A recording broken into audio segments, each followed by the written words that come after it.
하나님 아버지, 그렇습니다. 우리가 주님을 따라 주의 말씀에 순종하며 가는 그 길이 하나님 복된 길임을 우리가 알게 하시고, 하나님여 주의 말씀을 듣되 귀로만 듣는 자 되지 아니하며 그 말씀을 듣고 순종하는 하나님 믿음을 우리에게 부어 주시옵소서. 오늘 이 시간 하나님 부족한 자의 입술을 통하여 하나님의 말씀을 듣기 원하오니 하나님의 성령으로 우리와 함께하여 주시며 주의 말씀을 우리에게 들려주시고 그 말씀을 바로 듣게 하여 주시며 그 말씀을 듣고 순종하는 놀라운 은혜가, 그 놀라운 역사가 우리의 삶과 우리 교회 가운데 충만히 이루어지게 하여 주시옵소서.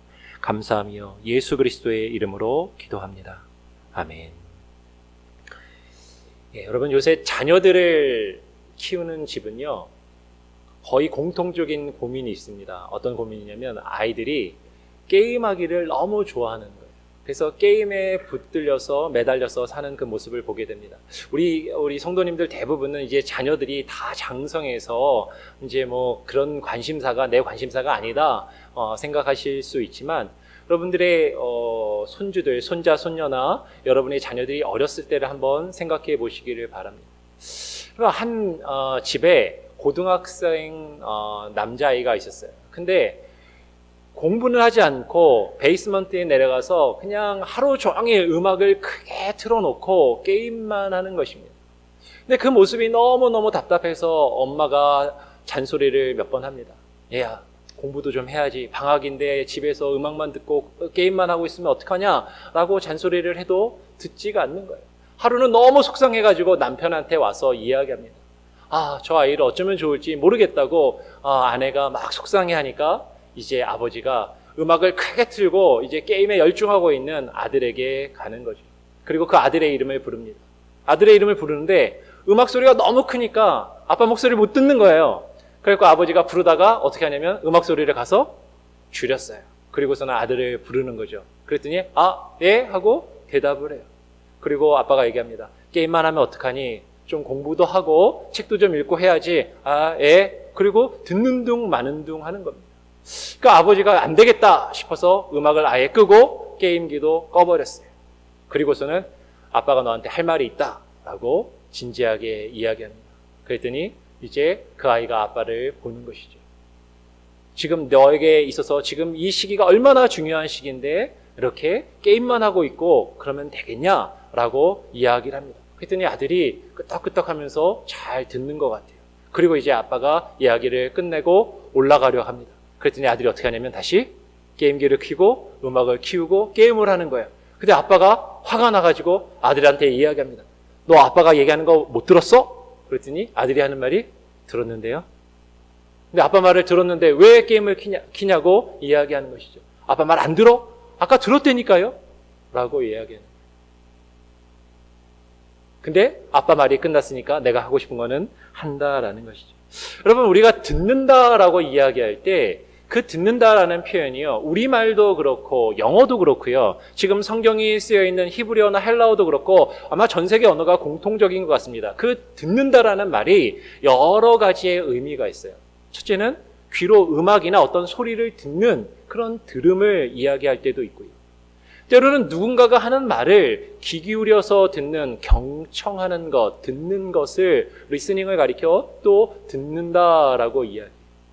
그리고 더 나아가서 누군가 나에게 한 말을 듣고 그 말을 따라서 순종하는 것도 듣는다라고 이야기하는 것이죠. 오늘 바울이 오늘 본문 말씀에서 17절에 보니까 그러므로 믿음은 들음에서 나며 들음은 그리스도의 말씀으로 말미암았느니라 라고 이야기합니다.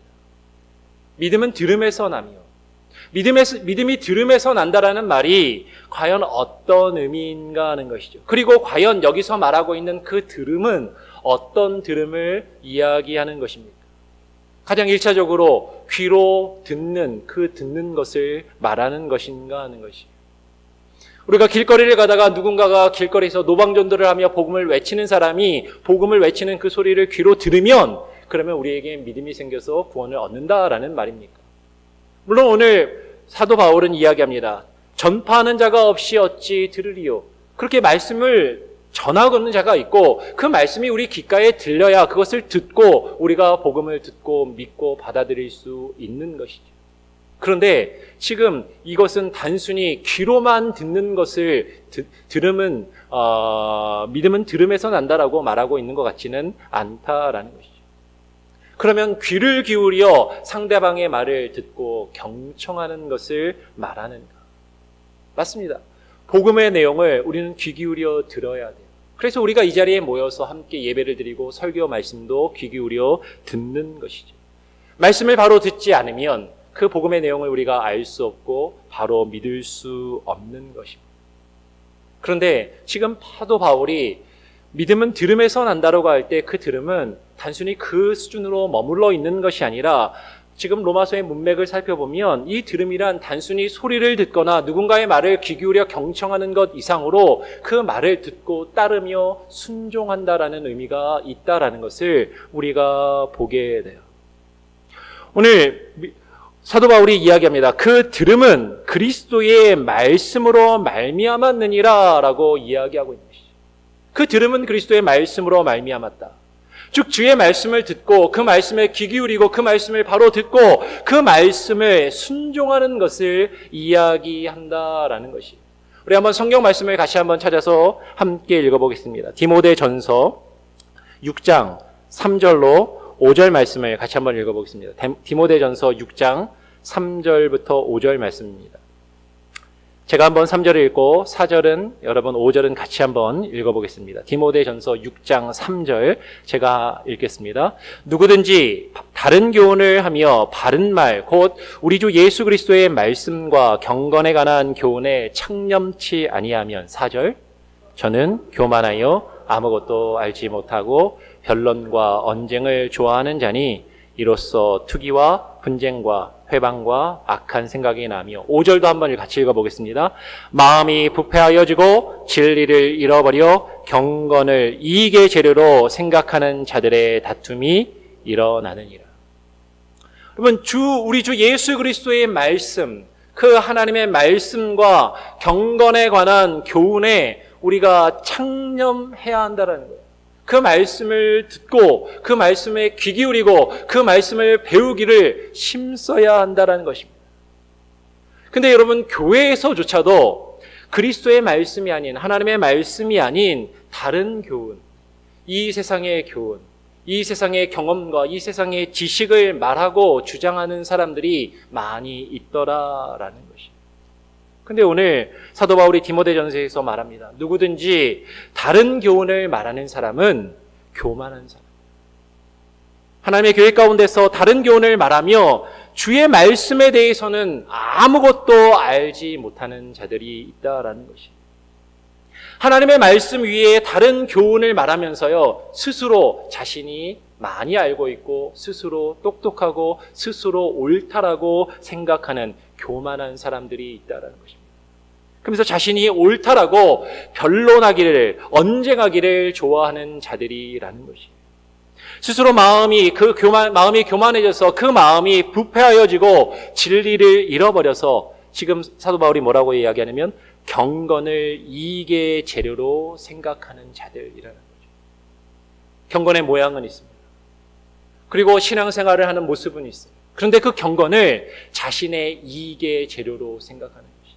내가 신앙생활 열심히 하고 어떤 경건의 모양을 가지는 것을 통해서 내가 어떤 이익을 얻고 내가 어떤 만족을 추구하는 그 도구로서 사용하는 자들이라는 것이에요. 스스로 내가 의롭다라고 여기지만 내가 스스로 옳다라고 생각하면서 다른 사람을 투기하고 분쟁과 회방과 악한 생각을 품고 그리고 다툼을 교회에서 일으키는 사람들이 있다라고 이야기하는 것이에요. 그리스도의 말씀을 바로 듣고 믿는 자들은 그러면 경건의 모양만을 가지고 있는 자가 결코 아닙니다. 그 말씀을 듣고 그 말씀이 그의 말과 행동과 삶 가운데 나타나는 자가 주의 말씀을 듣고 믿는 자라는 것을 우리는 발견하게 돼요. 그래서 바울이 오늘 로마서 본문 말씀에 이어서 16절에 이야기하는 것입니다. 그러나 저희가 다 복음을 순종치 아니하였다. 그러나 저희가 다 복음을 순종치 아니하였다라는 것이죠.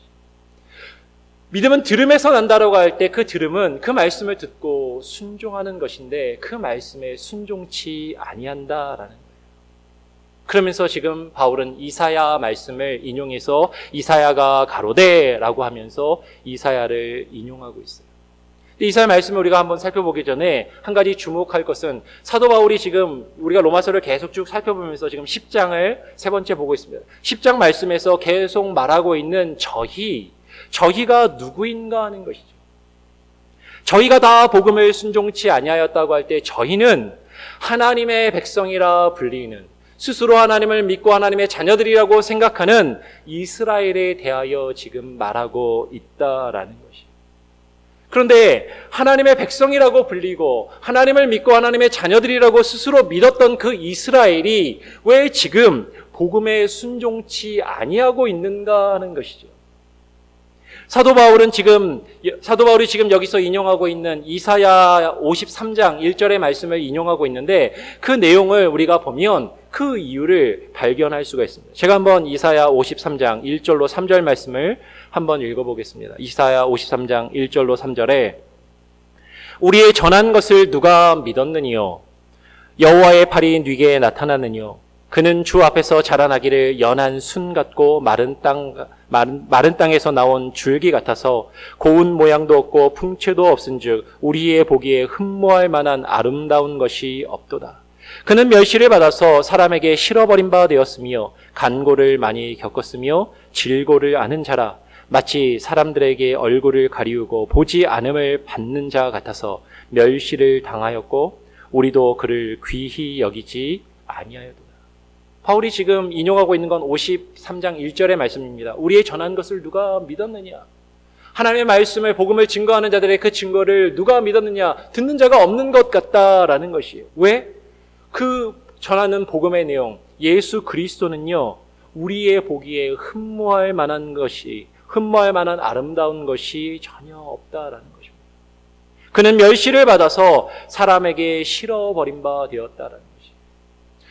복음을 증거하고 말씀을 증거하는데 그 말씀의 내용이 사람들이 보기에는, 그 복음의 내용이 사람들의 보기에는 그렇게 좋아 보이지 않는다라는 거예요. 흠모할 만한 아름다운 모습으로 보이지 않는다라는 것이에요. 오히려 사람들의 보기에는 별 볼 일 없어 보이고 별 모양이 없어 보이는 하찮은 모습으로 보이기 때문이다라는 것입니다. 그러면서 우리도 그를 귀하게 여기지 아니하였다라고 해요. 예수 그리스도와 그 예수 그리스도의 말씀에 대한 가치를 알지 못하고 그것을 귀하게 여기지 못하였다라는 것이. 그 가치를 알지 못하는 사람의 예를 하나 들어보려고 합니다.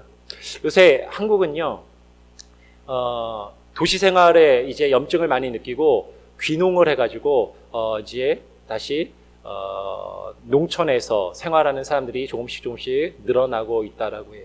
귀촌을 하는 것이죠. 귀농을 해서 생활합니다. 어떤 한 사람이 이제 시골의 강가의 한 마을에 이제 귀농 생활을 시작하고 이제 생활을 합니다. 근데 이제 그 소식을 듣고 친구 한 명이 찾아와서 그 강가를 같이 따라 걸으면서 이런저런 이야기를 함께 나누었어요. 서로의 안부를 묻고 어떤 일이 있었는지를 함께 나눕니다. 근데 그 찾아온 친구가 요새 취미가 하나 생겼는데 수석이죠. 돌 있죠. 귀한 돌을 모으는 그런 취미가 생겼다라고 이야기합니다. 그러면서 그 수석에 대해서 이렇게 저렇게 이야기를 해주는 것이죠. 어떤 돌이 수석이고 어떤 돌이 값어치가 있는 것이고 이야기를 합니다.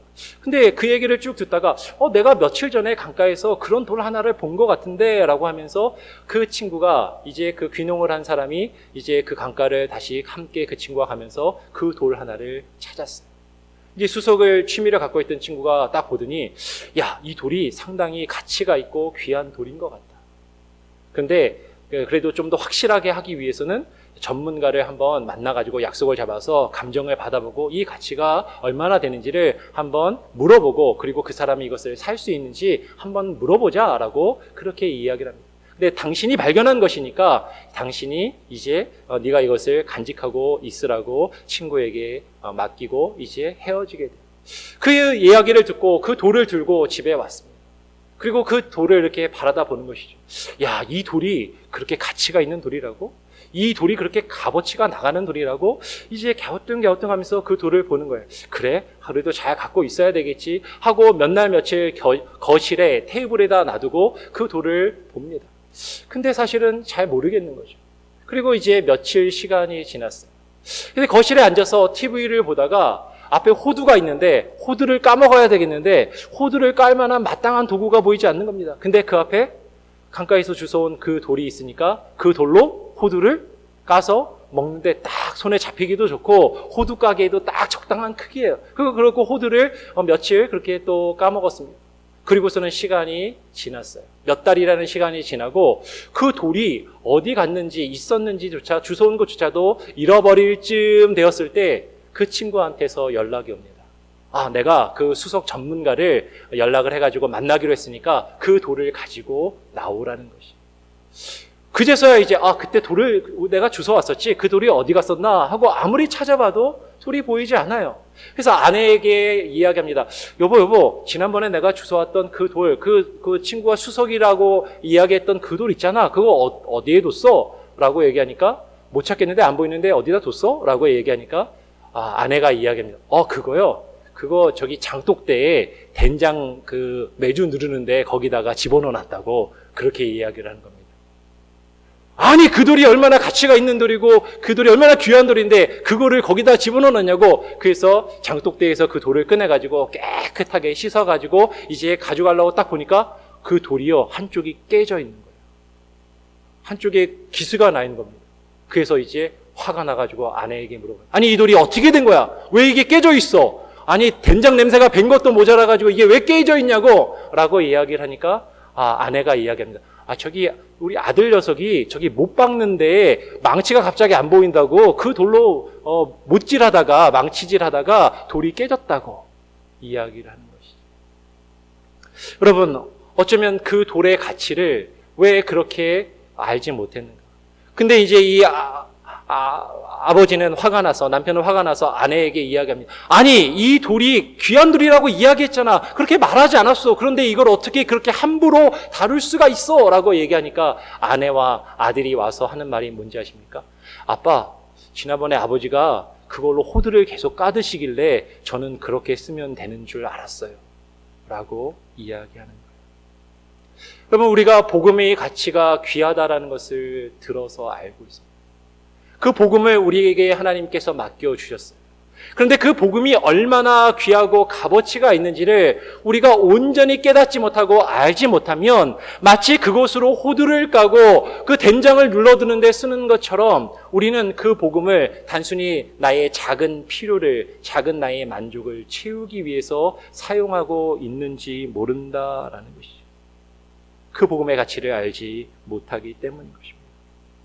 오늘 18절 말씀에 사도 바울이 이야기해요. 본문에 그러나 내가 말하노니 저희가 듣지 아니하였느니요 그렇지 아니하다. 저희가 그 복음의 내용을 듣지 못하였느냐? 아니 들었다라고 이야기하는 것이에요. 그러면서 시편 19편 4절 말씀을 인용합니다. 그 소리가 온 땅에 퍼졌고 그 말씀이 땅끝까지 이르렀도다 하였느니라. 어떤 사람들은 이 말씀을 듣고 이렇게 생각할 수도 있어요. 주의 말씀이 온 땅의 땅끝까지 이르렀다라는 것에 동의하지 않을 수도 있습니다. 왜냐하면 주님께서 땅끝까지 이르러 내 증인이 되라라고 말씀하셨고 땅끝까지 이르러 그 복음이 증거되면 주님이 오신다라고 말씀하셨는데 아직 주님이 안 오셨거든요. 그리고 우리가 그 땅끝까지 복음을 아직은 전해야 되는 사명이 우리에게 남아있다라고 생각하면 지금 이 말씀은 아직 이루어진 것이 아니라고 그렇게 생각하고 말할 수 있을 것이죠. 그러나 이 말씀은 지금 사도 바울이 로마서에서 지금 말하고자 하는 이 말씀은 주의 말씀이 단순히 물리적으로 공간적으로 세상의 모든 민족으로 그리고 모든 지역에 말씀이 다 증거되어서 하나님을 다 복음을 듣고 그리고 그 말씀을 믿을 기회가 주어졌다라고 이야기하고 있는 것이 아니다라는 것이죠. 지금 바울이 말하고자 하는 건 무엇입니까? 저희가 듣지 아니하였다라고 말할 수 없을 만큼 그 말씀의 소리가 온 땅에 퍼졌다라고 이야기하고 있는 것이에요. 여러분 다시 말씀드리지만 지금 바울이 말하고 있는 저희가 누구라고요? 저희는 하나님의 백성이라고 불리는 이스라엘이라는 것에 주목해야 됩니다. 하나님의 나라, 하나님의 백성이라고 불리는, 하나님을 믿는다라고 하는 그 이스라엘이 저는 듣지 못했습니다라고 말할 수 없게끔 그 말씀이 들려졌다라는 것이에요. 그러면 오늘날 기독교인들이라고 불리우며, 아니면 교회에서 모여서 함께 예배를 드리는 교회들이, 수많은 교회들이, 그리고 교회를 다니는 사람들이 내가 하나님의 말씀을 듣지 않아서 몰라서 제대로 안 믿었습니다, 못 믿었습니다라고 과연 말할 수 있겠는가 하는 것이에요. 오늘 바울은 이야기합니다. 저희 이스라엘이 말씀을 귀로 듣기는 들었지만 그 말씀에 순종하지 않았다라는 것이에요. 바울은 지금 하나님을 알지 못하고 믿지 않는 사람들에 대해서 말하고 있는 것이 아니라는 것입니다. 바울은 지금 스스로 하나님의 백성이고 하나님의 자녀라고 생각하는 사람들, 그들을 대해서 지금 말하고 있다라는 것이에요. 이스라엘이라고 불리우는 자가, 이스라엘이라고 불리우는 저들이 주의 말씀을 귀로 듣기는 듣지만 그 말씀에 순종하지는 않는다라는 것입니다. 수많은 사람들이 기독교인이라 불리는데 하나님의 말씀을 매 주일마다 모여서 듣기는 듣지만 그 말씀에 순종하지는 않는다라는 것이에요. 근데 하나님의 백성이라고 불리는, 하나님의 자녀들이라고 불리는 기독교인들이, 믿는 자라고 불리는 사람들이, 왜 이스라엘이라고 불리는 그들이 왜 그 말씀을 듣고 순종하지 않는가 하는 것이, 그것은 그들이 귀로만 듣고 그 말씀을 바로 경청하지 않기 때문입니다. 그 말씀을 듣기는 듣는데 그 말씀과 복음과 구원의 가치를 온전히 깨달아 알지 못하기 때문이다라는 것이. 어쩌면 이렇게 이야기할지도 모릅니다. 아니, 말씀을 전하는 자가 똑바로 안 전해서 그렇습니다. 말씀을 증거하는 자들이 이스라엘에게 그 복음의 내용을 바로 증거하지 않아서 말씀을 바로 듣지 못해서 그런 거 아니겠습니까? 라고 이야기할 수도 있어요. 그럴 수도 있습니다. 그 책임은 분명히 말씀을 증거하는 자에게 일차적으로 있을 것이에요. 그런데 바울이 오늘 로마서에서 뭐라고 이야기합니까? 오늘 본문 19절 말씀에 그러나 내가 말하노니 이스라엘이 알지 못하였느뇨? 라고 이야기합니다. 이스라엘이 알지 못했냐? 아니, 알고 있었다라는 것이. 귀로 들어 알고 있지만 그들이 믿어 순종치 아니하였다라는 것입니다. 그러면서 먼저 모세에게 이르시되 라고 하면서 하나님이 모세에게 하신 그 말씀을 이제 신명기 32장 21절의 말씀을 인용해서 말씀합니다. 같이 한번 읽어보죠. 신명기 32장 21절 말씀을 한번 함께 읽어보겠습니다. 함께 시작. 그들이 하나님이 아닌 자로 나의 질투를 일으키며 그들의 허무한 것으로 나의 진노를 격발하였으니 나도 백성이 되지 아니한 자로 그들의 시기가 나게 하며 우준한 민족으로 그들의 분노를 격발하리로다. 그러면 바울이 지금 이야기하는 거예요. 이스라엘이 알지 못하였느냐? 아니다. 그들이 알고 있었다라는 겁니다. 그들이 가장 위대한 선지자라고 여겼던 모세에게 하나님이 그 말씀을 주셨고 그들은 그 말씀을 이미 들어서 알고 있고 그들은 배워서 알고 있었다라는 것이에요. 근데 그들은 하나님과 그 말씀을 알면서도 하나님이 아닌 자와 허무한 것을 추구하며 쫓았다라고 이야기하는 것이죠. 여러분, 여기서 하나님이 아닌 자는 1차적으로는 우상을 말합니다. 우상 숭배를 하였다라는 것이죠. 그런데 하나님이 아닌 허무한 것을 쫓았다라고 해요. 하나님이 아닌 허무한 그 모든 것을 쫓았다라고 이야기하는 것입니다. 그러면 하나님이 아닌 허무한 것, 이 세상의 가치를 쫓았다라는 것이, 이 세상의 부와 명예와 권력과 이 세상에서 많은 사람들이 얻기 원하는 그것을 추구하며 하나님이 아닌 다른 그 허무한 것을 추구하며 살았다라는 것이. 그들이 하나님이 아닌 자와 허무한 것으로 하나님의 질투를 일으켰다라는 것입니다. 그들이 그 하나님의 진노를 격발하게 하였다라고 이야기해요. 어쩌면 우리는 이런 생각을 할지 몰라요. 아니, 하나님이 무슨 질투를 다 하시냐? 하나님은 아주 크고 위대하신 분인데, 하나님은 사랑이 많으신 분인데 그 하나님이 질투를 하신다고? 근데 여러분, 성경은 우리에게 분명히 말합니다. 그 하나님은 우리에게 질투하시는 하나님이에요. 그 하나님은 우리를 그냥 사랑하시는 게 아니라 인격적으로 우리를 사랑하시되 자신의 전부를 우리에게 내어주시기까지 사랑하셨습니다. 자신의 생명을 전부 다 내어주시기까지 우리를 사랑하시면서 우리의 모든 것을, 우리의 전부를 또한 요구하시는 하나님이시다라는 것. 사랑하는 연인 사이에, 사랑하는 부부 사이에 상대방에게 나의 모든 것을 내어주고 상대방에게 나의 모든 것을 헌신하는 것처럼 상대방도 나에게 모든 것을 주고 나에게 모든 것으로 헌신하여 주기를 바라는 그 인격적인 관계를 하나님은 그 이스라엘 백성에게 요구하시고 원하고 계신다라는 것이. 그래서 하나님께서 오늘 말씀에 이렇게 이야기하는 것이죠. 하나님께서도요, 백성이 아니었던 자들로 원래 백성들이었던 그 이스라엘들을 시기나게 하며 그들의 분노를 격발하겠다라고, 그들의 분노를 일으키시겠다라고 말씀하고 있다라는 것이에요. 오늘 본문 20절 말씀해 보니까 또한 이사야가 매우 담대하여 이르되라고 바울이 이야기합니다. 바울이 계속해서 구약의 말씀을 인용하고 있거든요. 그래서 그 구약에 인용한 말씀들을 같이 한번 따라서 읽기를 원하는 것입니다. 그래서 이 말씀은 이사야서 65장 1절과 2절을 인용한 거예요. 이사야서 65장 1절 인용을 인용하고 있는데, 하나님은 원래 그의 백성이 아니었던 자들, 그 이방인들로서 이스라엘을 시기나게 하며 노엽게 하시겠다라고 이미 이사야를 통해서 말씀하고 계신다라는 겁니다. 제가 한번 이사야서 65장 1절 2절을 읽어보겠습니다. 나는 나를 구하지 아니하던 자에게 물음을 받았으며 나를 찾지 아니하던 자에게서 찾아냄이 되었으며 내 이름을 부르지 아니하던 나라에게 내가 여기 있노라 내가 여기 있노라 하였노라. 내가 종일 손을 펴서 자기 생각을 쫓아 불선한 길을 행하는 패역한 백성들을 불렀나니 라고 이야기해요.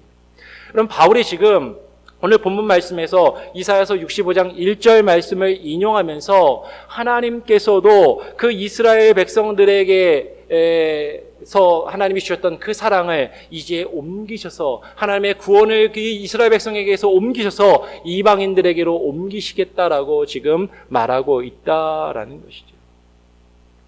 그 말씀이 오늘 20절의 말씀입니다. 그리고 이어서 21절에 말씀을 인용하고 있는데 이것은 이사야서 65장 2절 말씀이에요. 근데 이 이사야서 65장 2절을 인용하면서 이 말씀은 2절의 말씀은 순종치 아니하고 거스려 말하는 백성인 이스라엘에 대하여 하나님이 하시는 말씀이다라고 말씀합니다. 하나님께서 그 백성 이스라엘을 향해서 온종일 손을 펴서 벌리시고 그들이 하나님께로 돌아오기를, 아버지의 품으로 돌아오며 아버지의 뜻대로 나오기를 하나님은 손을 벌려 기다리고 계시지만 그들이 순종치 아니하였다라고 지금 말하고 있다라는 것이에요. 그러면서 이사야의 말씀을, 사도 바울이 인용하고 있는 이사야 말씀을 그대로 읽으면 이사야 선지자가 뭐라고 이야기합니까? 그들 이스라엘이 자기 생각을 쫓아 불선한 길을 행하는 패역한 백성들이라고 이야기합니다. 바울은 그들이 순종치 아니하고 거스려 말하는 백성이라고 이야기합니다. 그들이 하나님의 말씀에 순종치 않고 거스려 말하는데 무엇을 말하냐면 자기 생각을 말한다라는 거예요. 내가 옳다라고 생각하는 것을 말한다라는 것입니다. 내가 생각할 때 이것이 옳고 바르고 이것이 나에게 유익하다라고 생각하는 그것을 말하며 주장한다라는 것이에요. 그러면서 하나님이 보이신 하나님의 말씀, 그 선한 길을 행하지 아니하고 불선한, 선하지 않은 길을 행하는 패역한 백성들이라고 이야기해요. 그럼 바울이 지금 이 말씀을 왜 인용하고 있는가? 그리고 이 말씀의 의미가 무엇인가를 우리가 조금 더 구체적으로 살펴보기 위해서 이사야의 말씀을 그 뒤로 조금만 더 한번 같이 읽어보기를 원합니다. 이사야서 65장 1절, 2절 이하의 내용을 다시 한번 보겠습니다. 제가 한번 3절부터 5절까지 읽어보죠. 곧 동산에서 제사하며 벽돌 위에서 분향하며 내 앞에서 항상 내 노를 일으키는 백성이라. 그들이 무덤 사이에 앉으며 은밀한 초소에서 지내며 돼지고기를 먹으며 가증한 물건에 국을 그릇에 담으면서 사람에게 이르기를 너는 너의 자리에 섰고 내게 가까이 하지 말라. 나는 너보다 거룩함이니라 하나니 이런 자들은 내 코에 연기요 종일 타는 불이로다. 이사야 선지자는 그 이스라엘 백성들이 어떤 사람들이냐고 이야기하냐면 하나님 앞에서 항상 하나님의 진노를 일으키는 백성이라고 이야기합니다. 그런데 이들은 어떤 모습을 가지고 있냐면 그들은 하나님께서 그들에게 명하신 하나님의 말씀을 따라 온전히 하나님을 예배하지 않는 자들이었어요. 온전히 하나님을 섬기지 않고 하나님의 뜻을 행하지 않는 자들이었어요. 잘못된 예배를 드리고 잘못된 삶을 살아가는 사람들이었습니다. 그런데 그러면서도 그들은 다른 사람에게 뭐라고 이야기하냐면 다른 사람을 향해서 너는 내게 가까이 오지 마라. 너는 나에게 가까이 하지 마라. 왜? 나는 너보다 더 거룩하니까. 그렇게 이야기하는 자들이죠. 하나님의 말씀을 듣고 순종하지는 않으면서도 자기 자신을 거룩하고 의롭고 깨끗하고 괜찮은 존재라고 여기고 있다라는 것이. 그러면서 나보다 못한 사람들, 내가 볼 때 참 형편없는 사람들, 형편없게 말하고 생각하고 행동하는 그 사람들을 보면서 너는 나에게 가까이 오지 마. 당신은 나랑 어울릴 수가 없어. 나는 저 사람들하고는 상종할 수가 없어. 라고 이야기하며 생각한다라는 것이. 왜? 나는 괜찮은 사람이니까.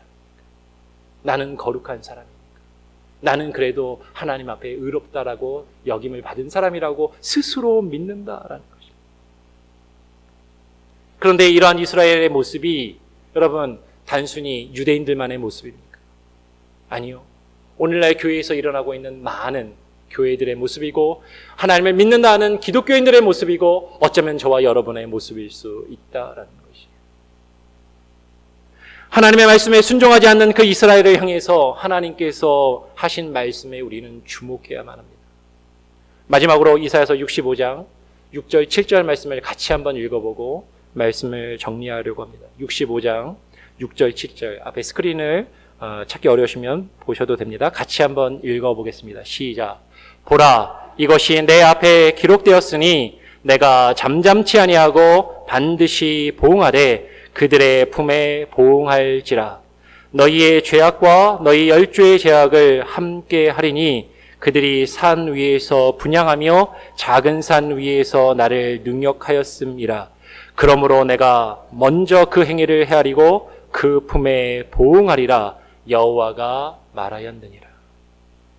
하나님께서 그 백성의 불순종에 대해서, 하나님의 백성이라고 불리는 그 이스라엘의 불순종에 대해서, 하나님을 믿고 하나님의 자녀들이라고 불리우며 스스로 믿는 그들의 불순종에 대해서 하나님은 잠잠치 아니하시고 반드시 보응하여 갚아주시되 그들의 품에 갚아주시겠다라고 말씀하는 것이에요.